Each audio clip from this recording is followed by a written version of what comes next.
Didi Sagaha. When Maya stepped into the school hallway for the first time, everything stopped. She was the new girl, tall, quiet, and intense. Her backpack was plain, her jeans scuffed, and her eyes held a story no one dared to ask about. But it took only seconds before the whispers began. Military brat, someone murmured, another weirdo. By lunchtime, rumors had already reached the cafeteria like wildfire. And that's when the bullies noticed her. Ethan, the self-proclaimed king of the school, had a reputation charming in front of teachers, cruel behind their backs. He thrived on control. His crew followed him like shadows, and his favorite game was finding the weakest kid and breaking them for fun. And Maya. She looked like an easy target. She sat alone, silently picking at her food, when Ethan's tray slammed down next to hers. He smiled that smug smile, his friends surrounding the table. Maya didn't flinch. So, new girl, Ethan began loudly, drawing attention. Where'd you come from, Mars? Maya didn't reply. She looked up slowly and locked eyes with him. Her silence, oddly calm and unreadable, made Ethan uneasy. You think you're better than us, he mocked. Still, Maya said nothing. Ethan reached for her apple, tossed it over his shoulder, and leaned closer. You're gonna need to learn how this school works. That's when it happened. From behind, one of Ethan's goons, Josh, grabbed a handful of Maya's hair and yanked it hard. Laughter erupted. But what happened next silenced the entire cafeteria. Maya stood up. She moved with a speed and fluidity no one expected.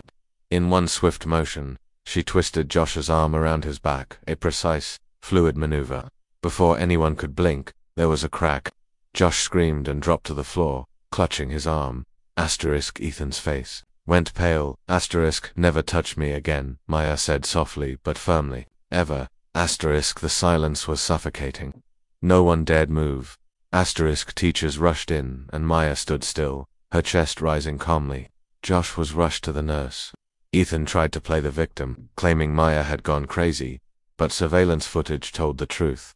Maya didn't get expelled. She was suspended for 3 days, but even the principal admitted it was self-defense. That clip of her flipping Josh's arm spread like wildfire on social media. Some mocked her, others feared her, but a few, the quiet ones, the bullied ones, they saw something else. Hope.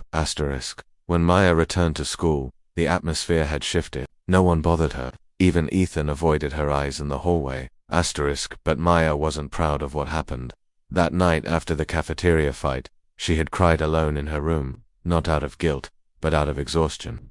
This wasn't the first time she had to defend herself. Her dad had moved them city to city, a military man, strict and emotionless, and every school came with new threats, new bullies. She was tired. That week something changed. A girl, named Priya, small, soft-spoken, with braces and nervous eyes, approached her at lunch. Can I sit here? She asked. Maya nodded. Day by day, others began joining. A boy named Jamal who loved coding. A girl named Tara who wore oversized glasses and loved space. None of them were popular, none of them fit in, but with Maya they felt safe.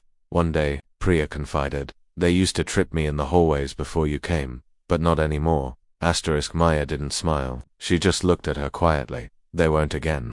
But Priya placed her hand over Maya's and said, you don't always have to fight, just being you is enough. That moment stuck with Maya. She began joining school clubs. Not many, just art and martial arts. Her moves were crisp, precise, focused. The martial arts instructor pulled her aside one day and asked where she trained. My dad taught me, she replied. He nodded with respect. You've got the discipline, but control is the hardest part. Maya listened, and slowly her life began to change. At the end of the semester, the school held a talent show.